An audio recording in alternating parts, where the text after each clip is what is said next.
Pues ya estamos aquí en nuestra segunda parte de este último programa del año del Vértice. Y bueno, pues quien me acompaña en esta despedida del 2017 aquí en la mesa son Luis Martínez Reche. ¿Qué tal? Buenas noches y bienvenido. Hola, buenas noches, Jorge, gracias. Bueno, vienes a despedir el año. Sí, sí. Está bien, está bien. Leoncio Collado, ¿qué tal? Buenas noches. Muy bien, muy bien. El año ha ido bien, esperemos que el 18 vaya mejor. Bueno, ahora hablaremos del 17 que se nos va y del 18 que nos viene. Vaya que sí. Elisa Campoy, buenas noches. Hola, buenas noches. Y bienvenida también. Muchas gracias por invitarnos. Bueno, pues son ellos tres quienes me acompañan para la despedida de este programa, de este año, evidentemente. El programa va a continuar el año próximo. Vamos, si de aquí a entonces no hay ningún cataclismo, que esperemos que no lo haya. Vamos a comenzar, si os parece, bueno, con la visita del presidente del Gobierno a la región, que ha sido precisamente esta mañana. Además, bueno, pues se ha vendido de alguna manera también como que era una visita a Caravaca de la Cruz con motivo del año jubilar. Ha hecho una serie de manifestaciones, una serie de declaraciones que, si os parece bien, bueno, pues escuchamos algunas de ellas y ahora ya las comentamos. Escuchamos al presidente Rajoy. Y vamos a comenzar aquí, en Murcia, donde damos el pistoletazo de salida al Plan Extraordinario de Inversiones en Carreteras. Les anuncio que mañana se publicará en el Boletín Oficial del Estado el estudio de viabilidad del nuevo eje norte-sur de Murcia. AENA estima que el nuevo aeropuerto alcanzará 1 millón de pasajeros en su primer año de puesta en marcha y cerca de 4 millones al término del periodo de concesión, 25 años. Además, el Gobierno de Murcia calcula que se crearán unos 20.000 empleos en los años de la concesión.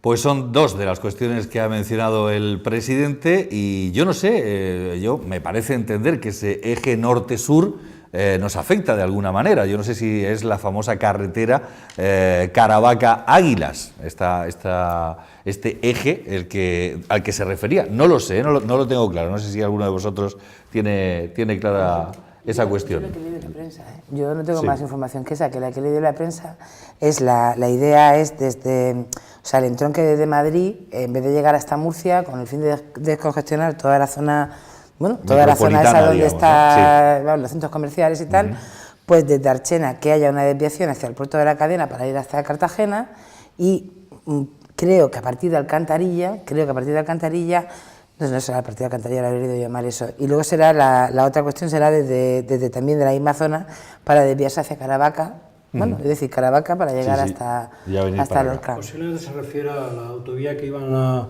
construirse de la Venta del Olivo prácticamente hasta Lorca, cruzando por Caravaca.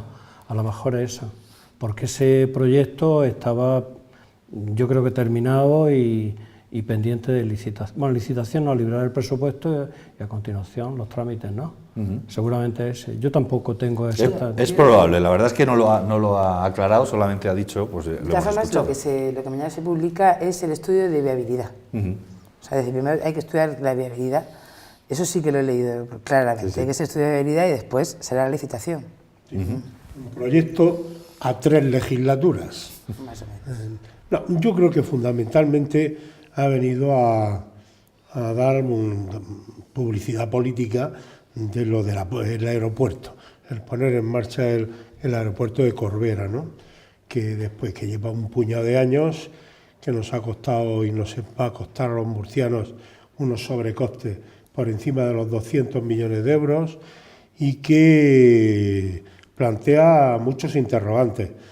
Yo creo que bueno, hay que recibirlo con la ilusión de contar con un aeropuerto regional, aunque ya teníamos San Javier, y que hay unas incógnitas terribles sobre qué va a pasar con toda la plantilla de San Javier y un triángulo de aeropuertos tan cercanos. Alicante, que es una monstruosidad, uno de los aeropuertos de más viajeros de toda Europa. A 2 pasos, San Javier, Alicante y Corbera. Bueno, ha venido a anunciar Corbera. Y yo creo que de la visita de Rajoy, lo que yo he percibido hoy en la prensa, y además venía en primera página, el presidente de los regantes, del Sindicato Central de Regantes, venir a Murcia en estos momentos a anunciar el gran fiasco del que ha sido hasta ahora el aeropuerto de Corbera, y no reunirse ni con los sindicatos centrales regantes y no hablar de agua, incluso Lucas Jiménez, el presidente del SCRAT, hoy lo ponía al presidente a parir. ¿Esto qué es? Que viene a bañarse en seco, ¿no? Pues yo creo que la visita sobre todo ha sido por el tema del aeropuerto, y también quería que iba a hablar de AVE, porque en AVE se han cerrado también y hoy se sacaba en el BOE una de las adjudicaciones también para parte del soterramiento de la entrada de la alta velocidad en Murcia, que era fundamentalmente el eje este de autovía o de norte-sur de comunicaciones. La verdad es que yo no lo tengo nada claro todavía. Esperemos que como este tipo de infraestructuras se anuncian, yo creo que la autopista de Caravaca a Lorca, yo creo que Valcárcel, si no la ha anunciado en Lorca ya en 2 o 3 ruedas de prensa, la ha anunciado ya en 2 o 3 ocasiones, pues yo creo que entonces no la ha anunciado en ninguna. Yo creo que ahí pues ha tirado un cohete al aire, pero hoy fundamentalmente era la noticia de Rajoy en Lorca, hoy en Murcia, es aeropuerto de Corbera, ya luz verde, y va a ser una realidad, y no hablar con la gente que necesita, con los murcianos que necesitan el agua. Hoy venía que hasta 90.000 agricultores necesitan agua y que 44 millones de árboles se van a secar porque no hay ni una gota y se piden trasvases extraordinarios y demás. Y no ha querido recibir, no se han atrevido ni a pedir una entrevista con Rajoy porque había un blindaje político muy grande. Espero que haya ido a rezar a Caravaca y que en Caravaca pues Dios nos asista y empieza a llover. Bueno, a ver, más opiniones al respecto de la visita del presidente, que parece claro que ha venido pues a hablar de infraestructuras, aunque según nos dice Leoncio, pues no ha hablado del AVE, pero sí lo hizo hace unos días el presidente López Miras, precisamente diciendo que este 2018 va a ser el año de Murcia, el año en el que vamos a ponernos en el mapa por tierra, mar y aire, por aquello del tren AVE del aeropuerto de Corbera, y yo imagino que por los cruceros de Cartagena. No sé, ¿qué opináis? No, yo del AVE, efectivamente, yo el contenido de la conversación, o sea, del diálogo que ha mantenido, mi compañero, Leoncio, en este momento, es que me ha hecho gracia porque lo he visto un contenido excesivamente con un contenido político, ¿no? Yo no estoy tampoco de acuerdo con el aeropuerto de Corbera, ¿no? No me parece que sea una infraestructura que hubiera sido necesaria. Es verdad que no me parece mal dar un apoyo, dar una oportunidad, a ver cómo funciona eso. Creo que eso se podía haber solucionado de otra forma muchísimo mejor, que era simplemente hacer una conexión fantástica y estupenda con Alicante, que además es que vamos, nosotros desde Lorca de luego vamos a tardar lo mismo a Corbera que a Alicante.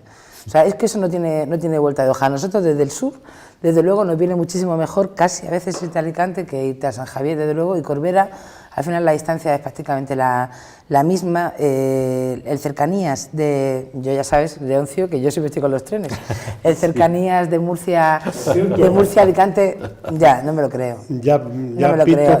20 cercanías, Lorca, Almería, no me lo creo. El AVE y el ferrocarril no va a venir por Cartagena y por la costa, sino que va a venir por Alhama. Sí. Por Oye, se van a manifestar, por cierto, ya que hablamos de trenes, se van a manifestar, por lo visto, los amigos del ferrocarril de Baza, sí, para que se una nuevamente la vía con nosotros. Pero bueno, si todo eso ya estaba previsto, ¿no? Ahora... No, eso está por la Almería. No. Es que la zona de Almería no va por Baza, vamos, eso es una cosa distinta. Ya. Nosotros la conexión más cercana que tenemos ferrocarril es Guadix. Ya te digo que a mí en eso no me podéis discutir mucho, pero viajera, vamos. Eres viajera. Sí, ¿qué vamos a hacer? La vida me va a ser ferroviaria.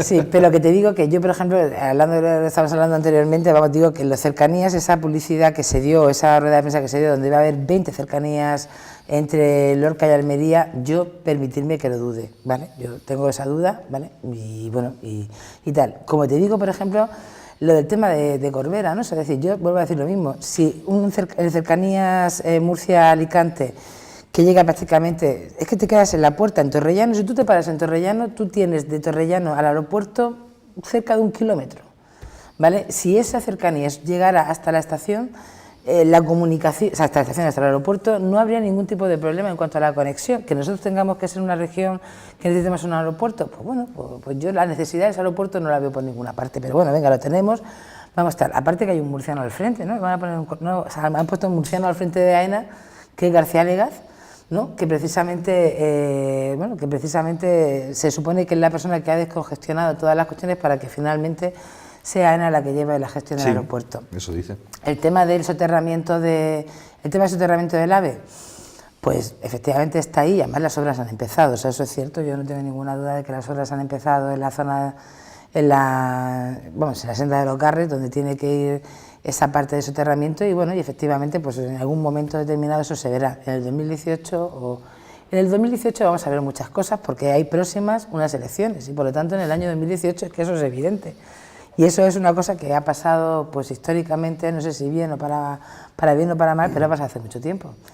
Y en cuanto al tema del agua, pues Leoncio, yo no sé si lo de rezar funcionará o no funcionará, pero bueno, es algo muy antiguo que en la región de Murcia se ha rezado, no solamente en Caravaca, sino ante cualquier imagen, precisamente para pedir agua, ¿no? El tema del agua es un tema muy serio, es un tema que nosotros como comunidad no lo podemos tomar de broma. El tema de los trasvases, por mucho que queramos reivindicar, yo creo que es una lucha bastante perdida en algunos aspectos, o casi todos ellos, y yo no sé si la guerra de las desaladoras será suficiente o no será suficiente. El crear la conciencia de la solidaridad entre las comunidades españolas, pues no sé hasta qué punto el gobierno de Rajoy o el gobierno de quien sea está preparado para crear ese sentimiento de solidaridad, que bueno, que en el fondo es lo que hace falta para esta cuestión, con independencia de que ya hemos hablado en alguna ocasión tú y yo en esta mesa, de que efectivamente existen unas normas y existen una legislación que obliga a ese tipo de trasvases, pero no tiene por qué, es que no se van a producir. ¿Don Luis? No, vamos, yo... a Mariano Rajoy parece ser que hay que aprender a leerlo entre líneas, y a mí me da la impresión que esta mañana las manifestaciones que hacía tenían un cierto tufillo electoral, quizás para compensar un poco los últimos resultados que ha tenido en Cataluña, ¿no? Tiene que ejercer un poco de fuerza contra el partido político que le está pisando los talones, ¿no? Y efectivamente apunta a las dos cosas de las que puede hablar, en cambio no habla de las cosas importantes que ahora más acucian y preocupan a los murcianos y a los lorquinos en general, como es el tema del agua. Tampoco habla de qué solución tiene la autopista Vera-Cartagena, una autopista que está perdiendo el dinero a chorros. Y respecto a la mala idea que se tuvo de hacer un aeropuerto a escasos kilómetros de dos que había que tenían su funcionalidad, pues eso ya son llorar sobre algo que no tiene solución. Eso va a costar un montón de dinero y va a seguir incrementando el déficit en esta región, porque no tiene contenido. Si no tiene 1 millón de pasajeros al año, tiene déficit. Y eso es muy difícil porque el aeropuerto en Alicante es muy visitado, tiene muchísimos pasajeros, y será una guerra entre aeropuertos y empezarán una lucha de precios para conseguir llevarse pasajeros, y en eso perdemos todos porque tendremos que estar sufragándolos con los impuestos. No hay otra solución.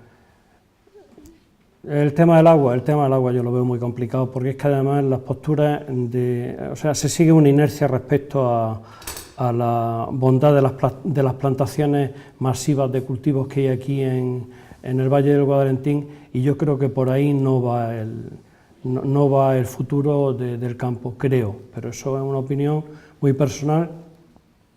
Lo he dicho en algunos sitios, que por qué no se investigaban otros tipos de cultivos, como podía ser el de la almendra o el del pistacho, que tienen muchísimo menos necesidad de agua, como son los brócolis, las lechugas, las alcachofas. Convertir un paisaje prácticamente desierto con los medios que hay ahora mismo es complicado, salvo que los excedentes de agua que van a parar al Atlántico, vía ríos que vierten allí, se pudieran traer aquí, que hay excedentes muy importantes. Se hablaba hace poco tiempo de 7.000 estos metros cúbicos que se vertían directamente al mar y que podían perfectamente venir aquí, una vez deducidos toda la agua que necesita un delta, ¿eh? Es decir, porque decíamos que el Ebro se tira agua al Mediterráneo, pero es que posiblemente no se tiene en cuenta, y eso sí que es un tema muy técnico, no se tienen en cuenta las necesidades que tienen los deltas en cuanto a compensaciones de agua y peces y tal, ¿no?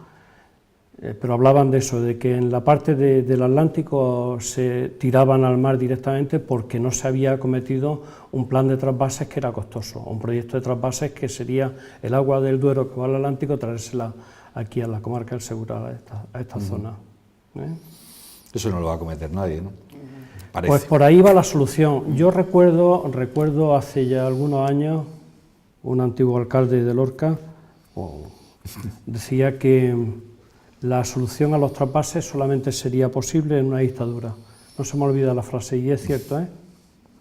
Tal como está la situación, nadie se imagina una obra pública que vaya como el corredor mediterráneo, pero abriendo una zanja y trayéndose agua del norte de España o de los catalanes aquí al sur. Eso es inimaginable, sería un conflicto enorme.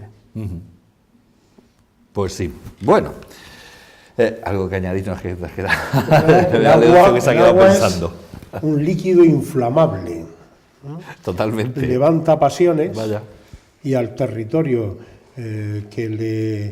si no es mediante acuerdos o consensos entre comunidades autónomas, yo estoy de acuerdo con Luis, cada vez lo veo más difícil.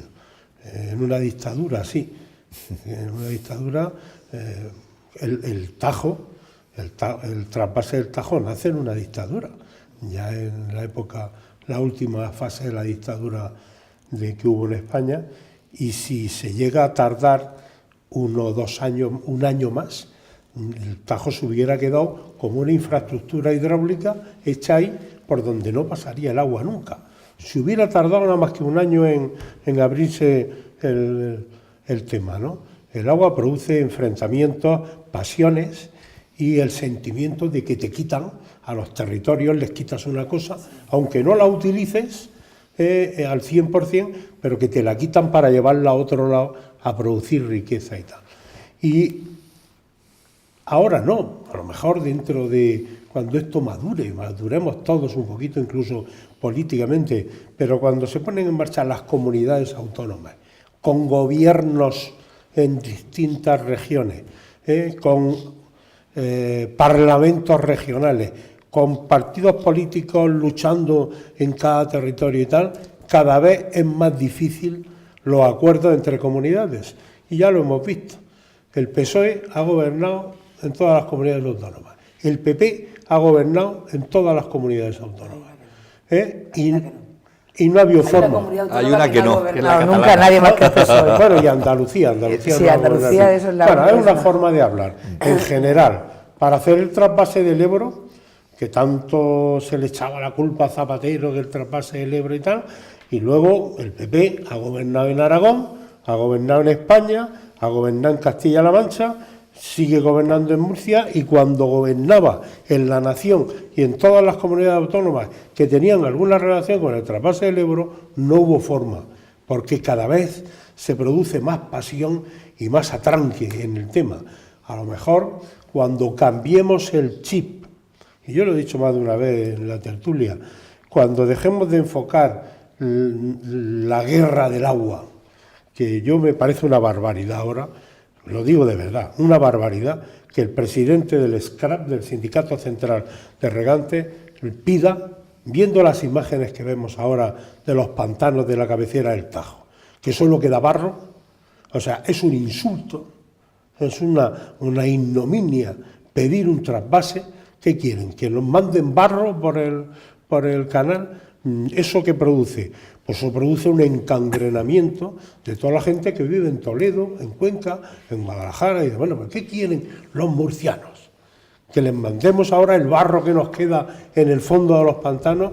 Yo creo que en ese aspecto tenemos que madurar políticamente, pedagógicamente, enfriar la guerra del agua y hablar y propiciar más foros de encuentro, en vez de que un presidente de un sindicato salga a una televisión o a un periódico, que luego lo están leyendo en la otra comunidad. Pues, ¿qué estás diciendo si sus pantanos están vacíos? Pues sí. Bueno, La el tema del agua, evidentemente, es profuso y va a seguir durante demasiados años. De este agua que tenemos hoy aquí, De este. el 50% es agua de desalinizadora. ¿Correcto? Si no estuvieran construidas las desalinizadoras, hoy ni podríamos ducharnos y tendríamos el agua racionada. O sea que hoy lo que hay ahí, el 50% es desalinizada. Pues es que Tomemos nota. Por eso la pagamos cara. Porque el recurso que no hay, si hay que repartirlo entre el consumo humano y el regante, pues hay que encarecerlo. Sí, Luis. Sobre ese tema del encarecimiento del recibo del agua, es decir, hace 10 años el recibo del agua también era caro y no todo de la desalinizadora tampoco. Ahora más. Pero bueno, pero el recibo Ahora del más, agua mucho en más esta caro, zona, ¿eh? en esta zona es más caro que en cualquier otra parte. O sea, es decir, que lo de la gestión del agua es otra cosa aparte. Leoncio, creo yo. Creo yo. no sé qué. El mea culpa no estamos acostumbrados a entonarlo, y menos cuando ya se vienen siguiendo unas formas de conducta de unos beneficios antiguos, ¿no? Me estoy refiriendo en concreto el control que pueda haber sobre los terrenos de cultivo en el Valle del Guadalentín. Creo que no existe y por ahí habría que empezar. No solamente el tipo de cultivo, sino la superficie cultivable. Es decir, no cualquier monte vale, pues, aunque tú tengas una máquina Caterpillar que te lo explane. Eso es número uno. Entonces yo estoy viendo cómo se han ampliado zonas de cultivo en los 2 últimos años, cuando ya se sabía que no había agua. Vamos, que lo tengo en la Torrecilla, que lo estoy viendo todos los días, incluso. Eso por un lado. Y por otro, a mí me parece inexplicable que cuando, precisamente esa falta de organización en el terreno de cultivo, cuando hay un excedente de cosecha, se dediquen a destrozarla en lugar de arbitrar otras soluciones, como podría ser repartirla a quien lo necesita. O es que no se sabe que no va a llover, o que lloverá cuando le salga a quien tenga que... Es decir, entonces no hagamos las 2 cosas o las 3 cosas, y encima alumbrados como si esto fuera un país que debajo de su terreno hubiera una bolsa de petróleo inmensa. La luz se produce con agua también, y sin embargo tenemos una iluminación en Navidad que parece que nos sobra todo, pero además durante toda la noche. Y luego, si tenemos cosechas de más, las quemamos, las destrozamos. Alguien tiene que entonar el mea culpa. Esto no es así. Vaya. Bueno, mira, me sirve al hilo de lo que ha dicho Luis de las luces de Navidad para cambiar de tema ya. Dejamos el tema del agua, cambiamos de tema y hablamos de, pues oye, ¿por qué no?, de la Navidad. Estamos en el periodo navideño, vamos a ponernos, pues no sé si más amables o más críticos, que en un momento dado acaba de soltar una perla, Luis, interesante. Toda la noche funcionando el alumbrado navideño. Prácticamente. Yo tengo la posibilidad de hacer fotografías todas las mañanas a las 6 de la mañana, a las 6, a la hora que me levanto, y se pueden ir comparando la intensidad y la cantidad de luces. Hace 25 años pues no veía determinados regueros de luces en carreteras que veo desde mi casa. Ahora sí se ven bien, ¿de acuerdo? Eso podría ser progreso, pero es que no es necesario. Es decir, en países de Europa, si alguien ha tenido la curiosidad, si ha vuelto de noche en avión desde París, Frankfurt o tal, de echar un vistazo a esa ciudad que está dejando, verá que eso no es un ascua de fuego, como cuando te elevas desde Alicante o desde Málaga o desde Madrid. Algo ahí no está bien. Es decir, o baja la intensidad o eliminas luces que no te hacen falta para circular con un coche o simplemente para ir andando. Eso es agua, y agua que posiblemente esté faltando ahora. No es tan complicado. Vaya. Es decir, hay cupos para plantar vides, uvas para el vino, hay cupos, pero no hay cupos para la sandía y la lechuga y el brócoli. ¿O qué? Ahí queda la pregunta, ahí queda la cuestión. Bueno, que decía yo que vamos a hablar de Navidad. Vamos a hablar de Navidad. No tiene por qué ser las luces, puede ser, pues no sé, lo que llevamos de la Navidad. ¿Qué tal la habéis pasado, por cierto? Bien. Pues la gripe bien, va. La gripe va bien, la Navidad también. Yo la verdad es que la estoy pasando entera trabajando, o sea que muy bien, sin problema. Sí, es verdad. Hay mucho ambiente, no hay nada más que chequear por ahí un poco los centros de ocio y están a reventar. Sí, se ve más alegría quizás que otros Hoy años. he ido a comer a un restaurante normalico y no había sitio. Hoy miércoles, 27 de diciembre. Sí. Me parece muy bien, pero esa es otra cosa que no me saben las cuentas. ¿No me saben las cuentas? La renta per cápita en Murcia en relación a la renta per cápita de la más poderosa, que es Madrid. Si es que estamos casi en la mitad. Joder, aquí, no sé. Es más barato. Nosotros no utilizamos tanto transporte urbano. En Madrid, para moverte, en Madrid es más caro, como tú bien sabes, es más caro que Lorca a nivel de restauración. Y luego, aparte de eso, que aquí es que en Madrid tenemos el agua más cara. Ya, pero los costes de transporte público en Madrid es algo que nosotros no nos hacemos una idea de lo que puede suponer, porque nosotros no cogemos transporte público diariamente. Pero hasta el punto de que en Madrid la renta per cápita sea de casi 33.000 euros y en Murcia 19.000 que yo estoy segura que, estoy segura que la sospecha que tú tienes la tengo yo también y todos los que estamos en esta mesa. Yo no tengo ninguna duda. La puñetera coincidencia de que de la mitad norte hacia arriba de España la renta per cápita casi dobla a la mitad sur. ¿Qué demonios pasa? Además, precisamente coincidiendo con las regiones más en desacuerdo con el sistema político español. Eso ya es el colmo. ¿Qué es lo que quieren ahora? ¿Qué es lo que quieren? ¿Teta y sopa? Pues no. Yo desconozco lo que quieren, vamos, y sé por dónde vas. Vamos, efectivamente, yo estoy convencida de que todos sabemos que hay una gran bolsa de dinero negro, no solamente digo en Lorca, digo en muchos sitios, vamos, eso es evidente. Porque la misma sospecha que tú tienes se puede tener en otras muchas cosas, ¿no? O sea, es decir, en las viviendas, en los coches, o sea, hay una serie de datos que no concuerdan con la realidad de los datos económicos que hay. Pero con independencia de eso, lo que tú estabas comentando al principio, que ha sido por lo que te salta decirte, lógicamente Madrid, vamos, en Madrid y Lorca, pues Lorca, ¿no? Y la diferencia en ese sentido es la que todos conocemos y no hay nada más. Y hace más frío y hay que gastarse más dinero en calefacción y en ropa, en Valladolid que en Murcia, pero no es suficiente. Luego no lo gastamos aquí en aire acondicionado y allí no, pero que no es suficiente. Es que... O sea, tú notas que esta Navidad está la calle más alegre. Esta y la anterior. Es decir, esto se sabía en el 2007 que empezaba una travesía del desierto, ya se ha terminado y otra vez pues ya hay una alegría a las vacas gordas. Hay una alegría importante, bueno, pues nada. No, si no es malo, pero no sé. No, malo no es. Yo, por ejemplo, como el tema este que estábamos comentando de las luces, yo una cosa que me llama la atención es que no siempre está iluminado el castillo por las noches. O sea, decir, ya sé, no estamos hablando de las 2 de la mañana, yo no estoy hablando de las 2 de la mañana. Yo estoy hablando de una hora, en fin, una hora normal, ¿no? Sí. No siempre está encendido el castillo, que no sé cuál es el horario, porque prometo que yo lo intento más o menos seguir, pero... No, la anuncia sabrá, creo que es los fines de semana, ¿no? No, pero bueno, ahora en estos periodos... En Navidad, que además surgió en la anterior tertulia, y dijimos que encontrábamos floja la iluminación navideña.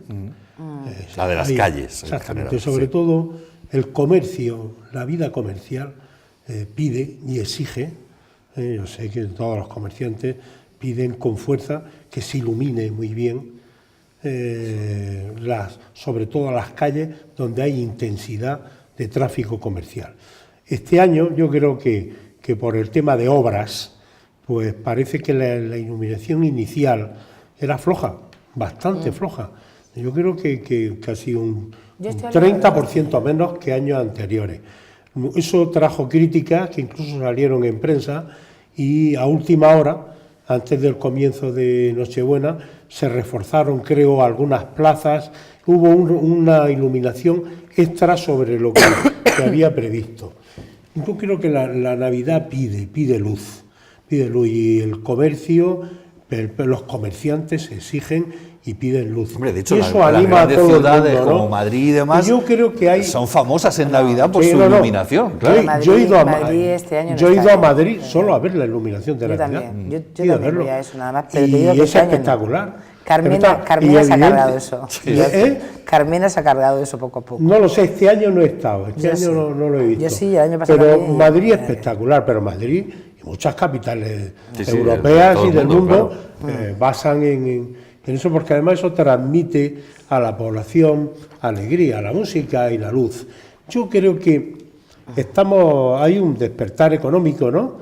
Pero no con la potencia y el derroche a lo mejor que se hacía en los años aquellos, el 2004, 5, 6... Que no pasa nada, que no hasta el 7 tampoco. Pero es que la hostelería, el 40% de lo que vende, lo vende en Navidad. Claro. Lo Bueno, vende en Navidad. tener en cuenta que las y los regalos igual. Cenas y comidas de empresa durante el periodo de la crisis más profunda Sí. prácticamente Jorge, desaparecieron. Jorge, pero se ha acabado eso de que la empresa llega y paga la cena o paga la comida. Ahora ha vuelto otra Ahora, vez. Ha pero vuelto. no con esa fortaleza. En el 80% se paga escote, ahora se aprietan los menús, ahora va al restaurante, antes era, haz lo que quieras, que vale el menú 80 euros, bueno, la empresa trabajaba con una alegría fuerte y en el 90% de los casos era el empresario el que iba y pagaba la comida de empresa.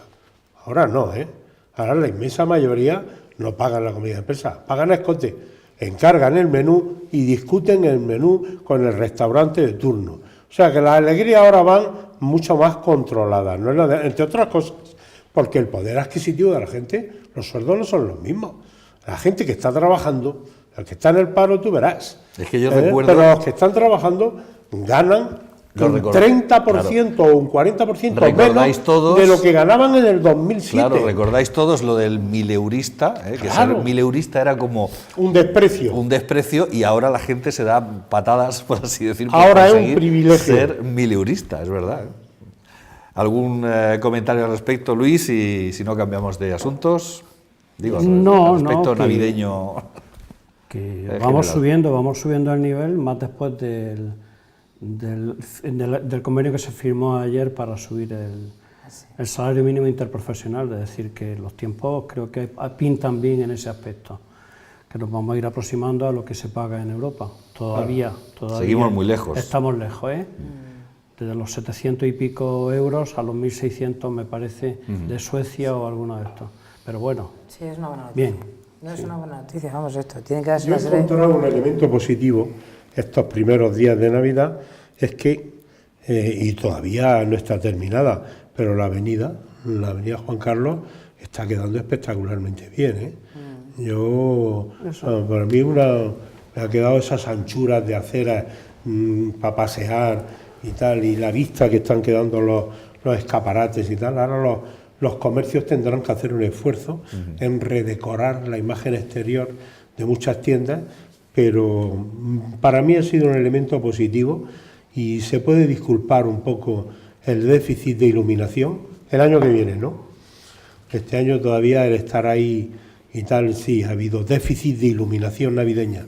Si no, no hay que nada más que salir a la calle, pregunta a los vecinos y pregunta al comercio y sobre todo porque, bueno, pues hay niñas bonitas como es la avenida, la corredera, la subida al ayuntamiento y tal, pero luego vas a calle donde tiene nada o cero, ¿no? Y en ese aspecto no. Yo creo que en Navidad hay que hacer un esfuerzo mayor. Este año la disculpa buena ha sido las obras.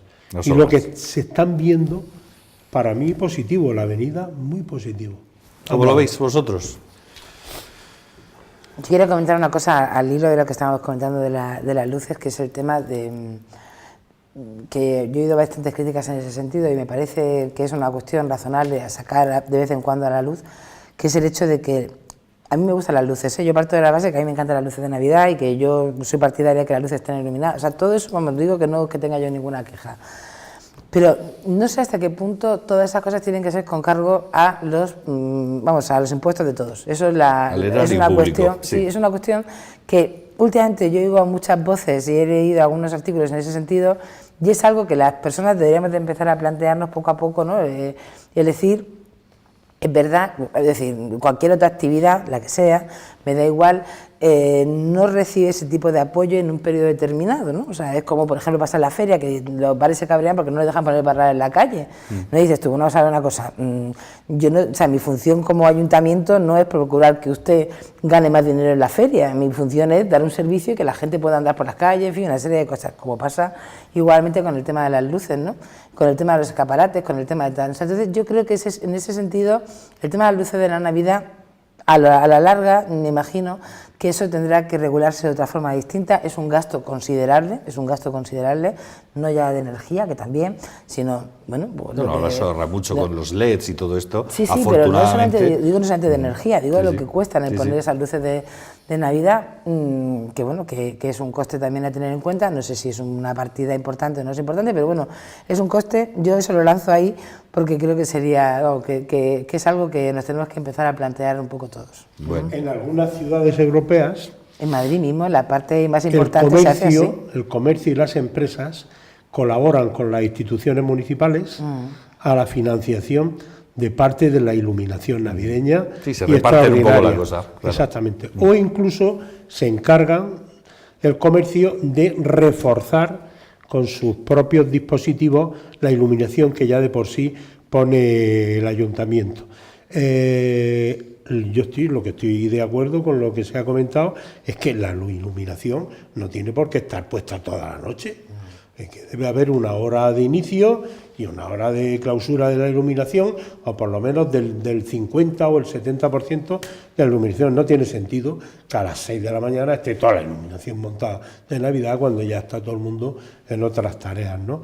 Una iluminación limitada a horarios determinados, una coparticipación también de empresas y de comercio en eso.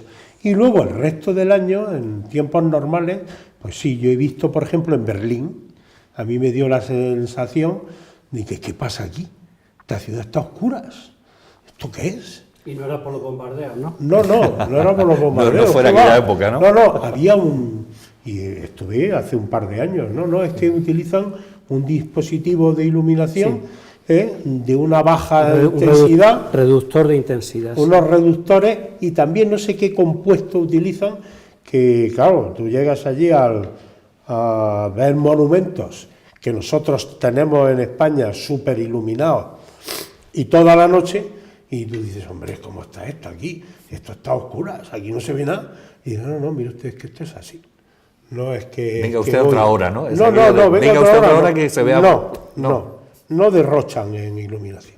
Luego ibas a la zona donde estaban los mercadillos navideños y todo eso, precisamente en el que hubo el atentado. Estuve en ese mercadillo, pero claro, la iluminación gigantesca que había allí era de los comercios, los propios puestos, ¿no? De los propios puestos, claro. Y de las atracciones que allí había funcionando. Pero lo de Berlín es para ir a verlo, y se vive tan ricamente. La Puerta de Alcalá puede estar bien con 100.000 vatios y a lo mejor pues con 10 o 8.000 en determinadas horas pues puede funcionar. Luis. Claro, yo imagino que la presión de los comerciantes y la facilidad que el sistema político pueda darle en función electoral o de simpatía o lo que sea, pues propicie el que cada año esto sea una escalada a ver quién ilumina más y mejor. Es decir, si se pusiera el caso que dice Elisa de que nos pagáramos cada uno nuestros derroches o nuestras tal, pues a lo mejor no sería tanta alegría. Yo, como desconfío mucho de esos apoyos institucionales, desconfío mucho, no totalmente, de esos apoyos institucionales para favorecer el comercio, porque creo que el comercio, si es gente muy profesional y ofrece lo que realmente debe ofrecer, se vende solo, el buen oro en el arca se vende, ¿no? No ese dice el refrán, pues a lo mejor no tendrían que llegar a eso. La avenida ha cambiado espectacularmente, pero es que además en general Lorca ha cambiado espectacularmente. Las ciudades no son iguales de día que de noche. De día que de noche, Lorca se ve como otra ciudad totalmente distinta. Todo a raíz del terremoto, cuando ya se han hecho comercios totalmente por diseñadores expertos en escaparates y tal, y se nota muchísimo. Respecto a la solución técnica que se le ha dado a la avenida, es la menos mala, porque la avenida no tenía solución. La avenida no tenía solución desde que hace 40 años les dio por edificar en altura edificios de 8 o 10 plantas. Una calle de 15 metros a 17 que tiene de ancho es una calle túnel cuando la levantas 30 metros sobre el nivel del suelo, y no tenía solución. Lo que pasa, y ahí sí que la presión de los comerciantes ha sido fundamental, ampliar el espacio destinado a peatones en detrimento del tráfico rodado. Del tráfico rodado, es decir, invertir un poco las proporciones.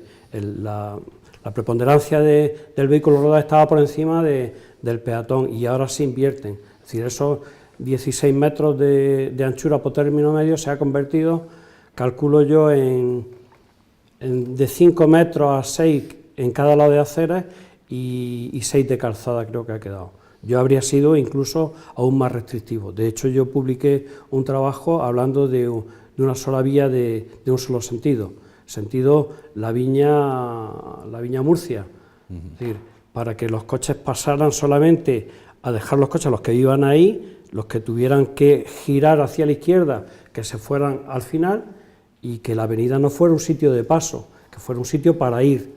Pero bueno, el proyectista y quien aprobó eso se fue a los 6 metros, porque dejarán zonas de carga y descarga y reservas para minusválidos, y eso es necesario también. Es una solución que es la menos mala y creo que funcionará bastante mejor, pero es una calle túnel. Bueno, ¿cambiamos de tema? Sí, cambiamos de tema. Bueno, oye, ¿qué tal? Estamos en el último programa del año, de este 2017. ¿Qué tal el año en general? ¿Qué titular podíais destacar sobre este año 2017? ¿Con qué os quedaríais o qué noticia ha sido la que... El proceso ha sido lo que ha acaparado absolutamente todo. Fue y será posible. Y será, ¿no? Y será. Y seguimos. Bueno, sabéis ya lo de esa otra división que va a tener Cataluña, ¿no? Sí, eso es genial. Eso es genial. Lo he estado viendo hoy, que no lo sabía, y es genial. Yo creo que hasta ¿Qué maniobra, ¿no? Yo creo que está inspirado por la CIA o alguien de estos. La verdad es que... ¿Qué maniobra? Yo lo vi ayer en prensa. Pero que es factible, ¿eh? Pero que además está siendo trending topic a nivel mundial. Lo ampara la Constitución, la segregación dentro de una región, siempre y cuando no se separe del resto de España. Claro. Eso la Constitución lo ampara, creo que el 147. Ojo. ¿Qué cosas? Yo no lo sé, no sé si lo ampara o no, pero vamos, a mí lo de Albania me llama la atención también, vamos, no sé hasta qué punto eso será viable o no, pero vamos, ahí está. Chiste, ¿no? Sí. Pero la verdad es que eso va a poner la picota al secesionismo totalmente, y claro, desarbola, a ver qué va a decir ahora Puigdemont. Bueno, que me llevo Lérida y Gerona, pero pierdo Barcelona y Tarragona, y va a generar un debate, una polarización ahora ahí tremenda. Yo creo que no va a llegar muy lejos, ni el uno ni el otro. Yo creo que cada vez ese tema... Hay un argumento irrebatible, que es el económico. Es decir, esas dos provincias, Barcelona y Tarragona, la industria, se han dado cuenta que se les va el dinero a chorro, mientras que los otros están fanatizados en ese delirio de que les estamos haciendo de todas las perrerías del mundo. Estos se han dado cuenta que no, que se quedan solos. Y el futuro económico para Cataluña en los próximos 25 años puede ser un desastre. Lo que no han perdido en los 300 años desde que ellos se creen que tienen lo pueden perder en los próximos 25, en una generación. Porque se va a ir la gente, no solamente las empresas, sino las familias. En el momento que desaparezcan los puestos de trabajo, lógicamente, eso es así. Ya pasó en Canadá, en Quebec. En Quebec se fueron 600.000 personas y no han vuelto. Luego han tenido que llevar inmigración de otros países del resto del mundo. ¿Qué decía? Y las empresas que se fueron no han vuelto. Yo decía que aparte de que el proceso ha sido un hecho tan importante que una noticia periodística tan importante y tan y ocupa tantos espacios que no nos hemos enterado de nada más. O sea, es decir, es verdad, hay muchos procesos judiciales, por ejemplo, eclipsado todo, ¿no? Que han estado o que están, ¿sabes? Y que están totalmente eclipsados por el proceso. O sea, es decir, yo creo que ahora mismo tú preguntas si Granados ha sido condenado o no, nadie lo sabe si ha sido condenado o no, el tema de la Gürtel, el tema mismo de los seres, o sea, es decir, hay muchísimas cosas que nadie sabe ni si están ahora mismo enjuiciándose. El proceso ha ocupado tantas vamos, hojas de prensa o horas de televisión o como lo quieras llamar, que ha tapado otras muchas noticias.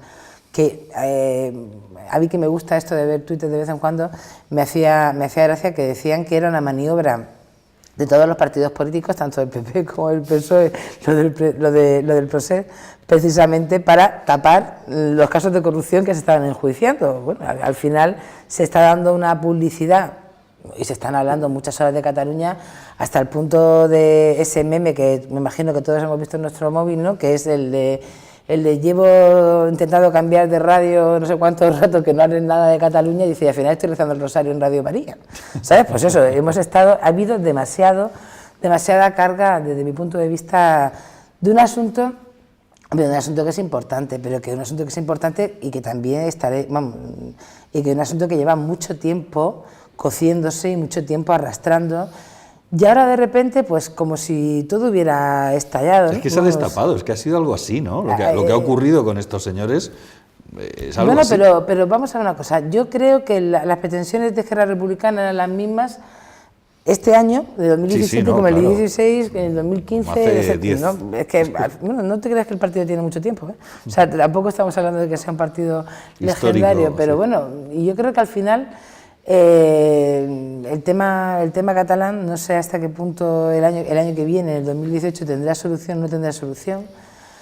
Pero bueno, en base al resultado electoral, al resultado que han arrojado estas elecciones. Las cosas después de las elecciones han quedado igual. Ahí está, porque sí que es verdad que ha ganado Ciudadanos, que ha ganado ha sido el partido más votado, pero el PP se ha hundido totalmente, y el PSOE atascado, ni sube ni baja. Y ahí hay 2 millones de catalanes que dicen que no quieren ser españoles. Lo eran antes y yo no me esperaba este resultado, te lo digo de verdad. Después de la huida de 2.500 empresas, de todo esto tal, ahí los que querían ser independientes siguen siendo independientes. Claro, y han vuelto a votar. Y además va a haber otro gobierno que van a seguir con la misma tónica, porque van a seguir, y además ahora la operación es que los mismos que se les echó vuelvan a los mismos cargos, y todos son gente procesada o en la cárcel, o huidos, emigrados en Bélgica. El tema de Cataluña es muy complicado. Pero muy complicado, muy complicado. Más opiniones al respecto. No, ahí también el problema ha sido, yo creo que hoy un problema, no sé desde el punto de... Yo creo que el problema, a lo mejor a todo lo pasado, se ve más fácil. El hecho de convocar unas elecciones un 21 de diciembre, cuando estábamos hablando que el referéndum se convocó el día 1 de octubre, el 155 no sé si se aplicó el día 1 de noviembre, ¿entiendes? Pero estamos hablando de que todo ha sido en periodos muy cortos. No sé hasta qué punto las personas pueden cambiar de elección o no. O sea, ¿qué iba a pasar el 21 de diciembre? Claro, es que no que esperaban que pasase, sí. No sé, ¿por qué iba a ganar otro partido político? Que a ganar Ciudadanos, eso es evidente, sí. ¿Vale? Pero ¿por qué iba a ganar la opción españolista y no la independentista? Es que no ha cambiado nada. O sea, que cada tiempo que cambie, que se han ido 2.500 empresas, ya, y yo en qué lo he notado, si se han cambiado las redes sociales, ¿qué significa eso? Legalmente es que no significa nada.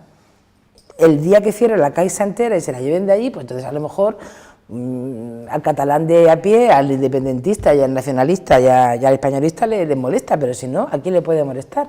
Realmente es muy difícil que en un mes la gente cambie de criterio. Vamos, yo lo veo así, o sea, decir que yo creo que el 21 de diciembre, a toro pasado, ya sé que esto es más fácil contarlo, pero a toro pasado era evidente que, sí, o desde mi punto de vista... Independientemente de todo esto, que es así como estás diciendo, ahora la cuestión está en los posibles pactos, ¿no? Que digamos que es lo que podemos hablar a partir de ahora. Los pactos van a ser los mismos que había. Las habas están contadas. Si los pactos van a ser los mismos que había, pues Junts per Sí, que se llama Junts por Cat, o como se llame ahora, que no sé cómo se llama, creo que es Junts por Cat, esto y Esquerra Republicana, venga, que se están haciendo un poco el paripé, que están un poco peleados y tal, y ya está. La CUP, no sé si apoyará o no apoyará esta cuestión, pero la CUP al final, ¿qué va a hacer? Si la CUP también ha perdido.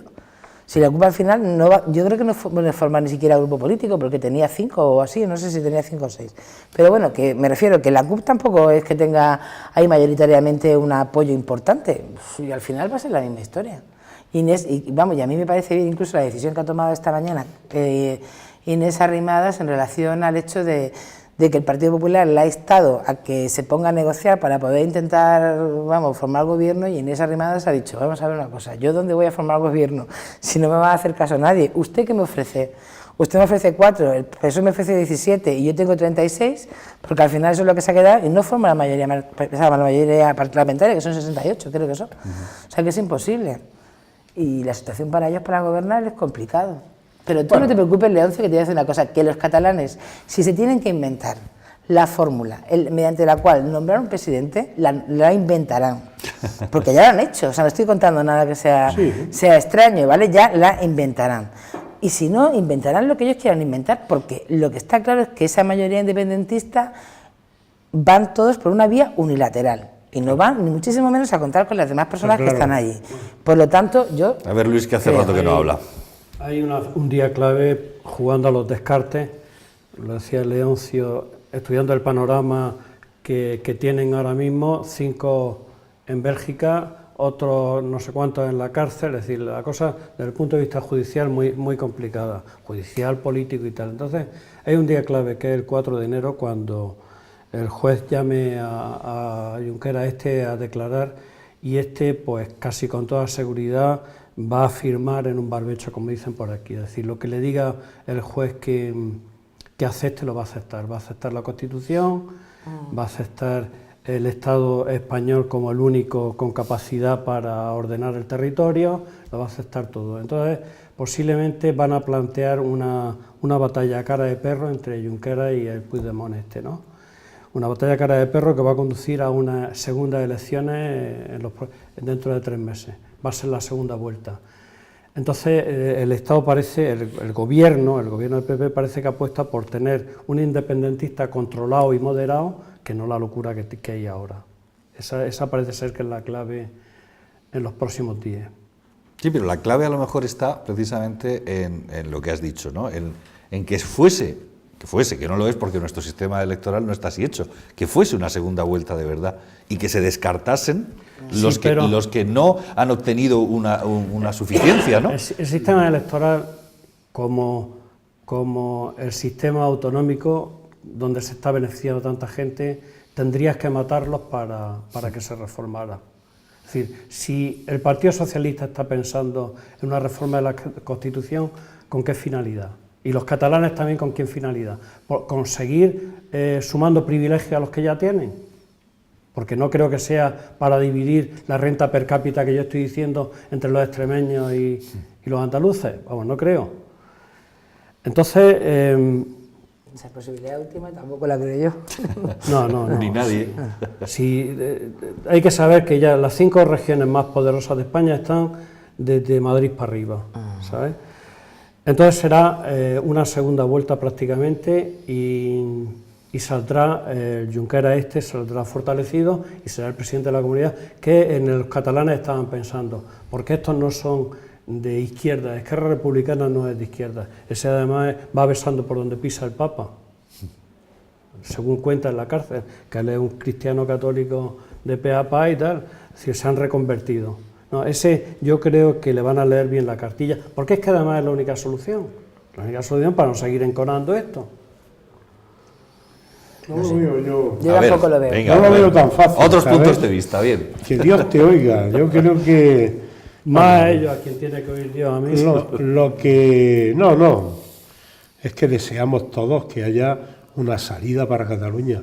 Lo que sí va a ser una realidad es que los jueces, la independencia del sistema judicial, que es una gran garantía democrática, los jueces tienen que hacer su trabajo con los procedimientos abiertos, y los delitos que se han cometido se tienen que traducir después en penas.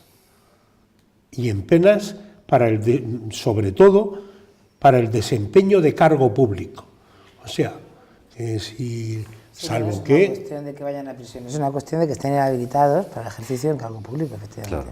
Es que lo más normal es que toda la gente que ha montado el circo de montar una rebelión como la que se ha montado, con intento de secesión y declaración de una república en un estado que no es tal, eso tiene que terminar en sentencias y tiene que caer penas sobre todos. Y sobre todo para quitar como mínimo 8 o 10 años de en medio de la vida política a toda esta gente, a muchos de ellos. A Puigdemont, al otro, y tendrán que salir una nueva generación nuevos, claro, dentro de ese partido. Bueno, vamos y a lo acabando mejor con este eso tema. configura otro escenario, ¿eh? Pero ahora otro experimento, otras elecciones en Cataluña dentro de 2 o 3 meses, yo creo que a Rajoy no le han quedado, ganas. Que ¿sabes? las últimas elecciones fueron en el año 15, unas en el 15, otras en el 17. Sí, y sí, ahora- cada 2 Es que años. llevamos En Cataluña una cada 2 escalera años. de elecciones Es que eso también hay que tener en cuenta. Aparte, Pero sí es de- hemos visto el coste, Es que- hemos visto el coste de la cuestión, esto de las elecciones catalanas del 21 de diciembre, lo que han costado. Que han costado ya un dinero también, es que eso también hay que tenerlo en cuenta. Claro. Aparte de las luces de la Navidad, digo yo que eso también habrá que tenerlo en Sí, sí, cuenta. también. Venga, que... Menos el menú de la Policía Nacional. Eso es verdad, Ese- eso es por una lo visto no han dado una ni- ahí no vergüenza. han acertado, por lo visto no han acertado. Bueno, no, que estamos ya en los minutos finales y por dejar también el tema catalán, volver a lo que nos es más próximo y cercano. Bueno, habréis oído todos que menudo fin de semana navideño hemos tenido en cuanto a sucesos, que ha sido espectacular. Bueno, con el sábado, con la explosión que hubo en la plaza de Abastos, el mismo sábado también ese incendio que hubo con el tema de los autobuses, con un indigente que había dentro de ellos y que está, bueno, pues todavía hospitalizado, también otro incendio que hubo el domingo, en fin, que ha sido un fin de semana que no han parado los servicios de emergencia, ¿eh? Qué cosas. Mucho incendio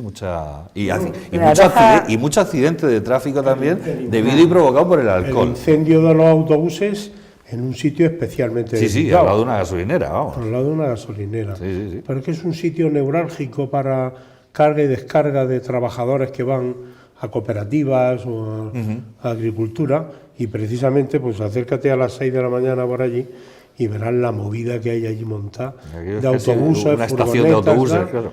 y está a las afueras ya casi al final de la Avenida Europa. Y bueno, yo creo que ha sido una coincidencia todo de acontecimientos desgraciados que no esperemos no se repitan. Que yo iba a comentar el tema de los autobuses, que no sé en este caso concretamente, pero sí sabemos todos que hay autobuses que transportan a trabajadores a trabajar al campo cuyas condiciones son lamentables. O sea, hay autobuses que tendrán la florera de 30 y tantos años, yo creo, de verdad, vamos. Se supone que tienen que pasar una ITV y todas estas cosas. Pero si yo no te digo... Pero es verdad que tienen algunos un aspecto que parece que se caen a trozos. Yo no sé si eso lo habéis Sí. visto, yo no sé si eso lo habéis visto, pero con matrículas de esas que vamos, son imposibles, y unos autobuses de esos que hacía tiempo que no los ve circular, que yo creo que estaban escondidos en de fuera, se los han vendido a quien sea y tal. Eso sí que es un tema importante. O sea, decía, a mí que se quemen los autobuses, vamos, me preocupa, en la medida que efectivamente hay una persona accidentada, pero en cómo se está trasladando los trabajadores en determinadas ocasiones, acordaros de que ya hemos tenido problemas en Lorca con eso, que nosotros somos una zona donde hay una gran movilidad de inmigrantes y de personas y otras personas que trabajan en el campo, que no tienen por qué ser inmigrantes, pero precisamente ese tipo de autobuses son para personas inmigrantes que se desplazan a trabajar al campo. De todas formas, no sé si vosotros lo habéis escuchado, pero yo no lo he oído, desde luego, y se supone que tengo que estar informado. La causa, es decir, yo no he oído en ningún momento las causas de ese incendio de esos Yo he dicho de de esos principio, autobuses. yo no sé si esos autobuses son antiguos o no son antiguos. Yo lo que digo es que tú, si vas circulando por las zonas cercanas a Lorquetal, ese tipo de autobuses, o sea, ese tipo de autobuses, no, autobuses antiguos que llevan a trabajadores, los ves, que es habitual verlos, con unas maderas que salen por detrás, negras, que llaman tremendas, la atención. Vamos, yo es prefiero que verdad. te diga. Coinciden saliendo con el cambio de turno de los guardias civiles. Sí, se los encuentran por la carretera, se van tropezando porque yo los veo, entonces lo tienen muy fácil para ver lo que nosotros estamos apreciando, echarle el alto y a ver cómo va eso. Ver si tiene las pruebas de ITV pasadas, si el conductor Está está tiene en su condiciones de carnet, conducir y tal y cual, porque de luego esa impresión también me la da a mí. Como a todos. No, la verdad es que sí, nos da a todos Y esa... desde hace ya algunos años, afortunadamente, todas esas furgonetas clandestinas que iban llevando y trayendo gente, apenas se ven, llevan en coches particulares los que no van en autobuses y coches reglados, coches de una cierta garantía. Eso sí se ve también. Había una persona dentro de Sí, uno sí. de los autobuses. No sabemos si estará relacionado el incendio con la presencia de esa persona ahí. Yo creo que ahora los peritos tendrán que hacer Tendrán que la investigar investigación, la cuestión. Luego, la otra cuestión... pudiera estar relacionado con... Claro, la de la explosión en el mercado, en la plaza de Abastos, claro, ahí el único planteamiento que uno se puede hacer, a tenor del suceso y de lo que pasó, es que parece ser que, bueno, estaba en la plaza de Abastos abierta, con público, en una época del año además, y en vísperas además de una Nochebuena, pues con lógicamente mucho público, y bueno, pues uno lo que sí se pregunta es, bueno, ¿y qué hacía un señor ahí soldando en ese momento con tanto público? ¿Por qué no, si había que hacer alguna reparación o algo, que se hubiese esperado, no sé, pues al cierre o algo así? No sé, es un poco lo que uno se puede llegar a plantear, no sé si vosotros lo habéis pensado. Sí, yo creo que ha sido un accidente puro y duro, vamos, sinceramente creo que ha sido un accidente, una cosa desafortunada, donde se juntan determinadas circunstancias que al final producen esa explosión, que yo creo que ha asustado a mucha gente. Yo creo que fue que pasaron menos cosas de las que realmente podían haber pasado, Sí, porque se hablaba incluso de la posibilidad que podía haber luego propagarse un incendio, etcétera, etcétera, pero vamos, sabemos todos que ha sido un accidente desafortunado, bueno, y no tengo más cosas que decir. La verdad es que Y una imprudencia. Sí, eso también. O sea, que si en horas de tránsito de público se estaba haciendo una soldadura al lado de una bombona de gas y tal, pues mal hecho por la persona que estaba haciendo la soldadura, por el responsable del mercado, el responsable del establecimiento. Eso es una barbaridad. Es una barbaridad. Y yo creo que pasaron menos cosas. Era una actividad de riesgo y resultó mal. Bueno, menos mal que no hubo mayores consecuencias. Estamos viendo los heridos, fueron 3, según recordamos. 3 dos de carácter leve y otro pues de carácter un poquito más reservado, ¿no? que se dice en estos casos. En fin, bueno, pues ya para despedir el año o para saludar al próximo, al 2018, que ya lo tenemos aquí en unas pocas horas, ¿qué le pedís, Luis? Y ya con esto nos vamos. ¿Qué le pedís al 2018? Pues más salud de la que he tenido en el 17, ¿no? Está bien. Está bien, más salud y por lo demás, pues poco más. Seguir cumpliendo años. Salud. Ahí está. Elisa, ¿tú qué le pides? Yo me quedo con lo que ha dicho Luis. Yo creo que lo más importante es tener salud y a partir de ahí creo que lo demás es solucionable. Bien. Leoncio. Hombre, la salud no es obviable, es importante, ¿no?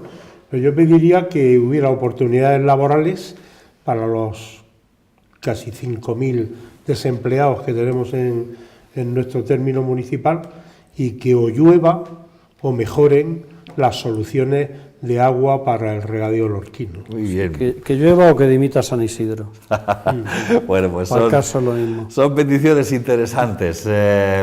A todos ustedes, bueno, aquí a los invitados, a Luis, a Elisa y a Leoncio, os deseo lo mejor para este 2018, evidentemente. Igualmente, muchas gracias. Que lo paséis muy bien, muchísimas gracias por haber venido. A todos ustedes, pues les deseo exactamente lo mismo, que pasen una feliz entrada y salida de año y que, bueno, pues que nos encontramos el año que viene, es decir, la semana próxima aquí en el Vértice. Muchísimas gracias, felices fiestas y hasta el próximo miércoles.